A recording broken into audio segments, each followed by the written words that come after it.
as additional damage too, not just as a tank. But now with Cho left open, Rowie. with alterego in the first pick, will they just snipe it immediately? Do they feel like that is too dangerous? Does EVOS have a plan if they want to try and bait alterego into picking that Cho? So it's either... I don't feel like there's a pick that can really shut down the Cho that reliably. I mean, Diggy, I guess, right? Oh, wow, okay. Because I was going to say there are three options, right? They'd either go for a Fredrin, safe pick. They can either go for Valentina, also safe pick, or they can go for the Cho. But alterego says no to all three.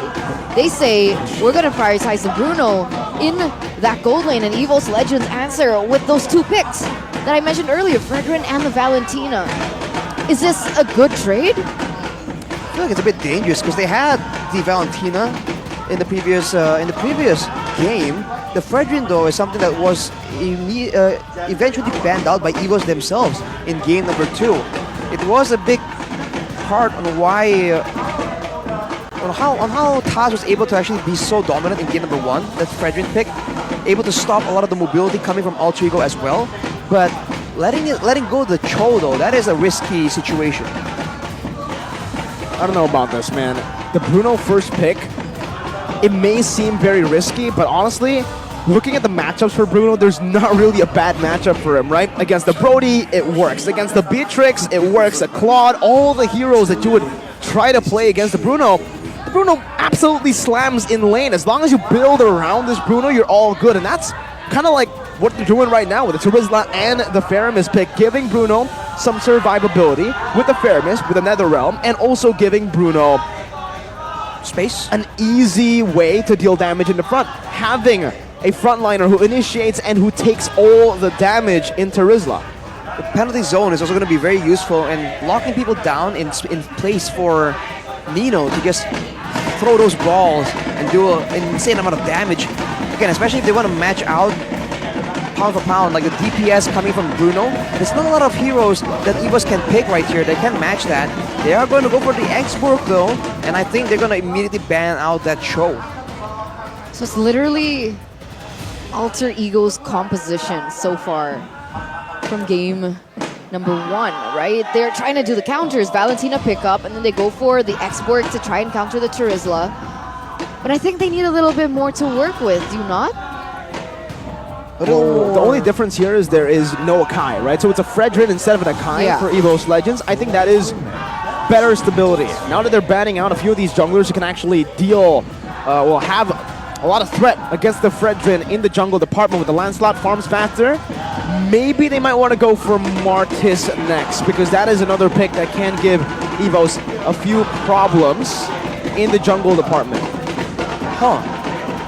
So you think they're going to let go of the Cho, essentially? We'll have to see, man. For alterego, I think it's all about getting more, just denying a lot more options for EVOS to maybe split push, or denying them any chances of disrupting the formation with already a Netherrealm and a Bruno to actually play around with. As long as they can stay together and not get separated, I think they can have a really good shot at winning all these big fights. They ban out the Claude just to remove the dive potential from EVOS. Or do you not think that EVOS should just double down on that?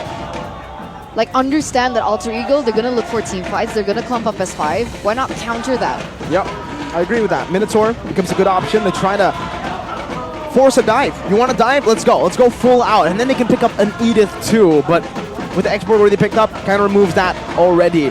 Not only a roamer. You want an Edith or a Minotaur. You have to choose between the two. I was literally thinking something even more aggressive. Oh, like Atlas. Ooh, the Atlas would be great up against his composition. But now that we know that Nino can go for Purify on Bruno, you can go for engages. With that Netherrealm, you already survived for some time. As long as the Bruno stays in behind, not going to be a good time for the rest of your team. Well, the Minotaur, I think, has a bit more of a defensive utility, but again, that means that EVOS won't be able to actually do anything unless they have planned out for a contingency when they're getting kited back. Because alterego, they can just keep waiting for the right situation, and I think the big factor here will be that mid lane, right? Both short range, so no one's actually going to be able to do a crazy amount of poke damage either.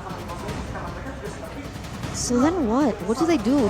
Does EVOS want to double down I mean, does Alter Ego want to double down on securing heroes that are relatively okay against the Bruno?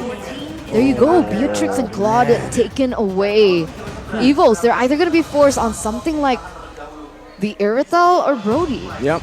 Irithel, Brody, the two options. I mean, we mentioned the Leslie last game. I think right now, it's actually not bad to go for Melissa.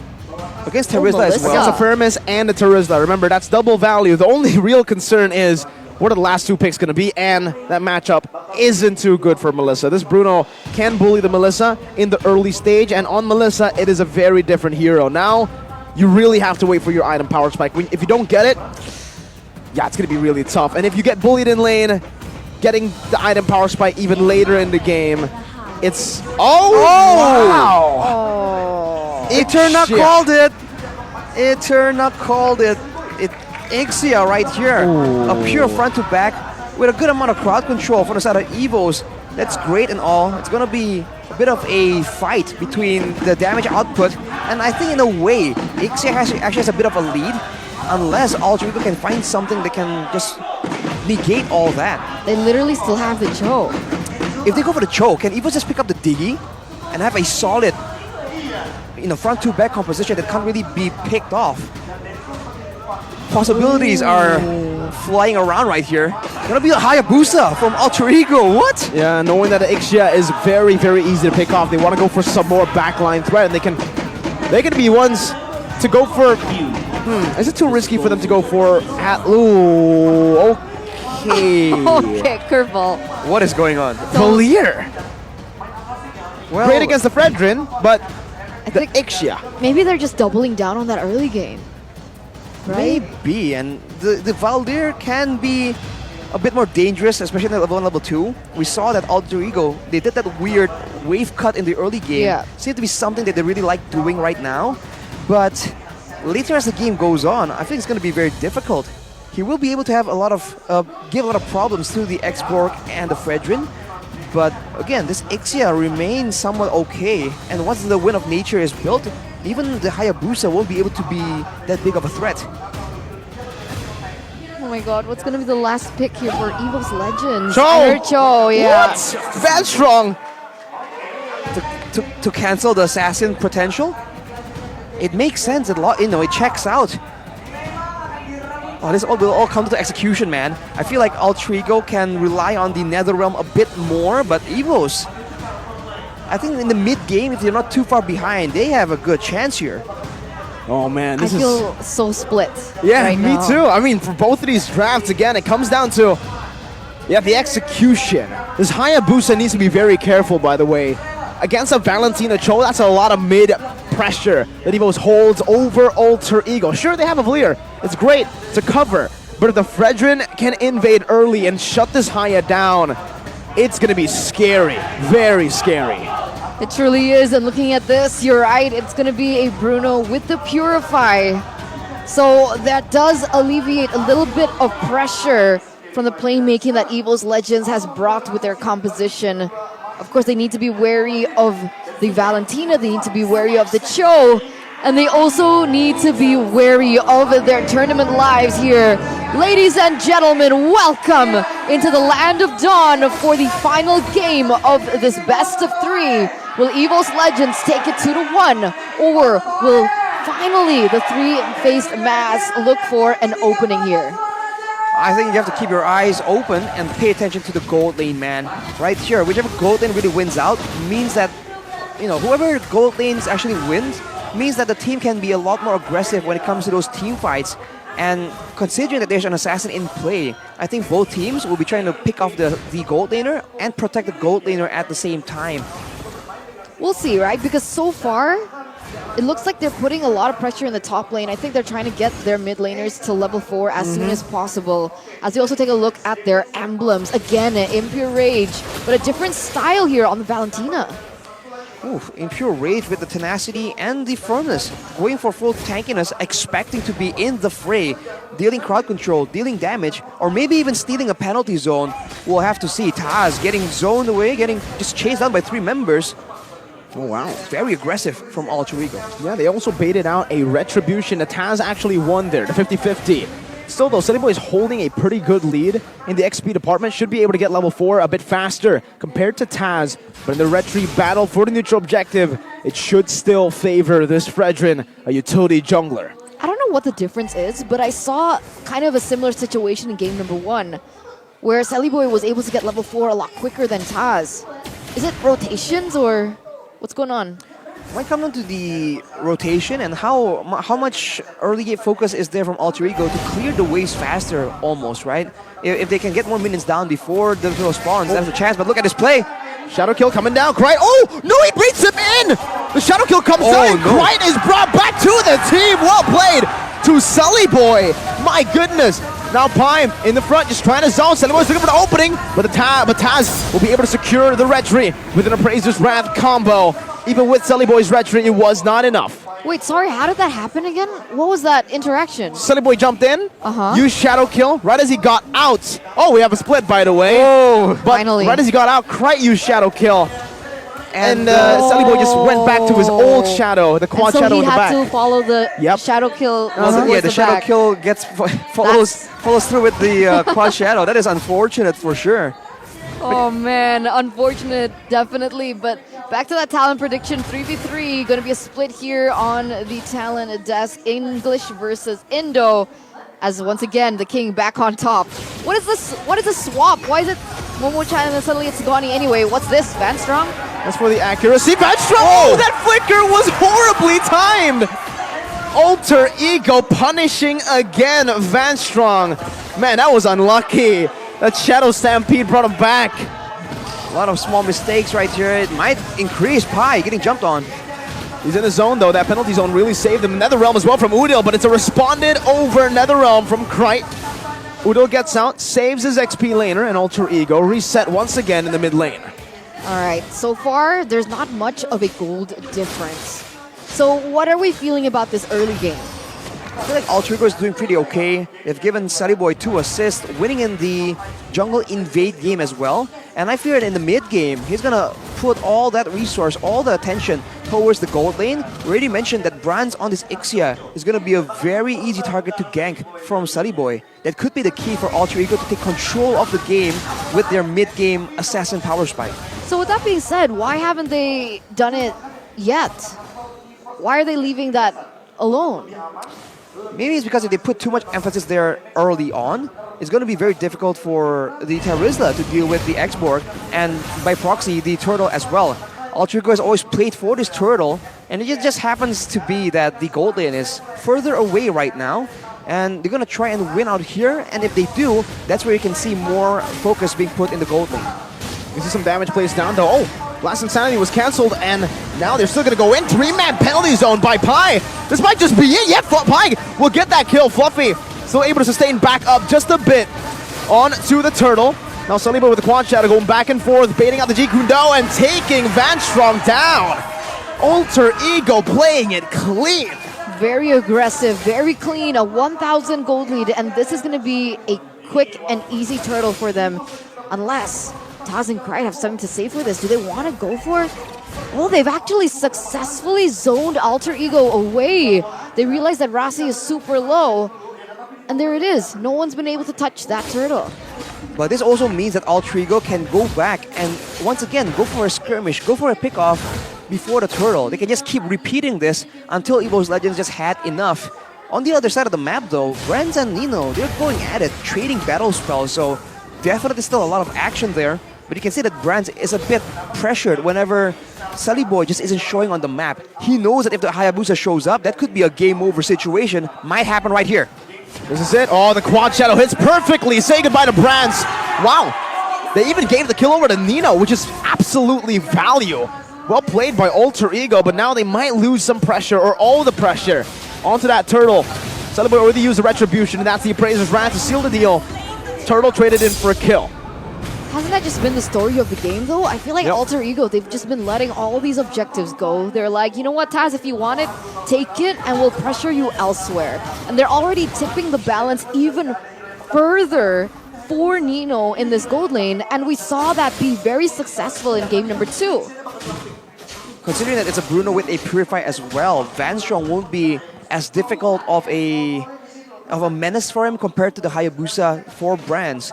But again, in a proper 5v5, especially if everyone's on the same level, same gold curve, Brands will be able to output more damage. So if Nino can really shut down this lane, I think Alterego can then use that for something else. Otherwise, then it's just EVOS playing the EVOS style, right? More macro heavy and taking advantage of the fact that Alterego are very straightforward. They want to go for aggression, they want to go for fights, and if they don't get it, sometimes they do look a bit lost. All right. We saw the gold difference earlier on as well in the bottom lane. I thought it would be a little bit more imbalanced, but there's only a 100 gold difference between Brands and Nino. Ooh, Vanstrong with a good way of the dragon, but it's only on to Pi. He'll take that easily. Netherrealm comes down. Nino, it's a worldie! And a penalty zone right onto 3, but it doesn't connect on the Brands and Krite. Poorly timed. Brands now doing a lot of damage with a full barrage in the back, but so is Nino. Getting Vanstrong very low. Now Nino has to respect this damage coming from Brands. It's a flicker from Fluffy and a last insanity. Nino should fall here, and Brands picks up the kill. Fluffy still in the midst of it all right now, tanking up the damage. But there is no more follow-up from EVOS, and Brands doesn't have the flicker. Udil is chasing Brands down, doesn't find the Shadow Stampede. Brands gets out. Alterego been baited. Taz is lurking around that bottom side river. But for both teams, they will choose to stop this fight. Looking at the top side though, that's a free turret for Alterego, using the pressure to just bully EVOS Legends, ensuring that they can't really control the waves as ideally as they want to. Great moves from both teams, but Alterego still having a 2k gold lead. This is the 8-minute mark, where usually teams with a stronger mid-game power spike will start taking over. EVOS Legends need to be more careful than ever. They've already stifled one play. They need to try and do so more here, especially with the Lord spawning. Especially with the Lord spawning, and especially with that much belief coming in from the Alter champs right now. 66% in the audience prediction, Whoa, but here we go.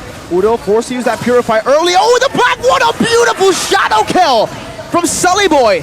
Pi, the penalty zone literally zones EVOS Legends away, and without Brands, this might be a free Lord for Alterego. They just need to be very careful about Taz's whereabouts. We will be looking for him right here. He gets spotted out. He's trying his best to still go for a fight, go for a steal maybe, Fluffy as well, but it won't be enough. I think EVOS will be forced to give it up, and that's unfortunate, man. That will be the story of the game if Sully Boy gets his way. What? They reset it. What? An interesting move from Alterego. Oh, one more shot. Nino tries to go for that sliding tackle for the final shot, but Krite uses the flicker. What? Yeah. Were they looking for a team fight? An engage? Taz was all the way bottom lane. Was that a mistake? Well, we already mentioned that Alterego, they can use the objective to just keep baiting EVOS Legends for more and more pickoffs, right? They have no urgency right now as the wave is still pushing on the bot side, but look at that. Boy, the dragon. Pi can be brought back. Netherrealm as well from Krite, and say goodbye to Pi. Brands. He picks up the kill. Worldy bouncing on every single member right now with a full barrage. Comes in from Brands. Onto the back. Big ultimate spent by EVOS Legends, but a big kill for them too. It's so easy to walk out of that ultimate, isn't it? It really is. Shadow kill. Used up onto the... Oh my god, they're taking all the damage! Krite can't survive it, and even Brands is taken so low that he's practically picked off. He's forced to recall away. And Pi is back in. Perfect timing for Alterego. Man, Alterego resets it again though. They're just trying to get more and more pickoffs. They're letting Sully Boy make the moves right here, going for a split push as well. EVOS Legends, they might lose multiple objectives. You're forcing Brands to go on the bottom side. This might be the chance if Alterego really wants to go for it, unless they really just want to keep going for more pickoffs on EVOS Legends. Oh, such a roller coaster of a ride in this game. They're threading the needle. They're dancing around this Lord fight. It looks like both of these teams are looking for the best opening. You can see that Pi initially was looking for a penalty zone onto EVOS Legends. He was the one getting caught out from Vanstrong, so there's a little bit more center focus on to Vanstrong, but he's still able to kite away.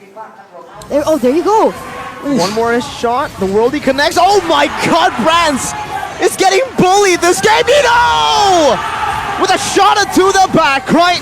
Has been taken out, and Fluffy's next on the chopping block, forced to flicker out. Alterego have been waiting all this game for the Lord. They've waited enough. They finally found the right moment, unless they reset it again. Seems like they just go for the mid turret.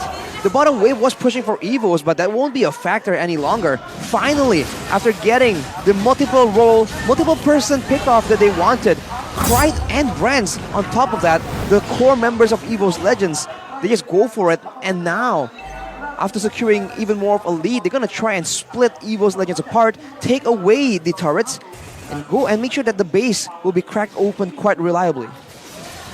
It's so difficult, man. I mean, you know, technically there's not even too much of a gold difference between Bruno and the Ixia compared to what we saw with the Irithel, right? So does this also mean that in a way EVOS Legends still have a chance to come back?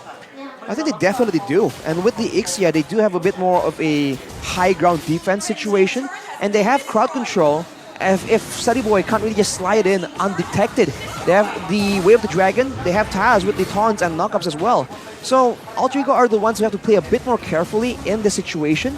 But considering that they are using the Lord, I think they can just play it safely here. And then, unless they go for that. 3-man penalty zone from Pi. That's a full barrage, but Brands takes a lot of damage, but he dishes out even more with the help of the Netherrealm, surviving in the back for so long. Udo gets chunked and gets sliced down by Taz. Meanwhile, the mid lane, base turret falling. Bottom lane, super low, and even top side. 2 base turrets for a kill onto Pi. Is that value? Definitely is, man. Only one member. And it's Pi that has always been the main engage tool, the main guy trading his life for value in favor of alterego. With that play though, you see again that EVOS Legends, when they group together, when they don't get caught off guard, they do have damage and they can still be a big threat for alterego. But from the look of things, alterego will just do the same thing once the Lord is up, and now with no base turrets, it's even more difficult for EVOS Legends to try and find something. Their best bet is just to trade around and try and find gold and catch up. Because if Brands just gets too far behind, I think that will be the mark where the game is over. I think Brands needs to get Wind of Nature as soon as possible, right? Get that out of the way. So even if he does get engaged on in a 1v1 situation with the Hayabusa, He already has it. there's a little bit more survivability. I saw that he had the Golden Spear, so he's already gotten the Wind of Nature. So now this kind of tips the balance a little bit in favor of EVOS Legends. If alterego continue on engaging in that angle, it literally facilitates the doom of their own demise. We saw that happen earlier on, because if the full barrage hits in that angle like it did before, that's going to be a team fight won by EVOS Legends. Well, with that pressure, alterego just brute forced the turret. And in the siege situation, they actually have enough damage to hold their own. Fortunately, they do have the Valir, but EVOS, they might need to be a bit more careful here walking into the jungle. Penalty zone only onto Taz right now. Rossi's doing some good poke damage, but Pi gets brought back. Now the realm perfectly timed! It's Sully Boy in the back with a shadow kill! Brands assassinated, and it's another double kill for Sully Boy, looking for a triple as Krite gets pulled down by Nino. Fluffy flickers to the other side of the map. It's 4 and 1. Sully Boy's hunting him down. That's a triple kill that he's smelling. Will alterego give him the opportunity to hunt Fluffy down all the way? It seems like they will. alterego are in no rush to end the game. They'll let the minions do the dirty work as Sully Boy just taunts Fluffy. And now EVOS Legends will be dropped down another position in the standings. They don't give it to him. They don't give him the final kill. But like you mentioned, this is a step in the right direction for alterego. Can they stay this consistent? Can they utilize their creativity?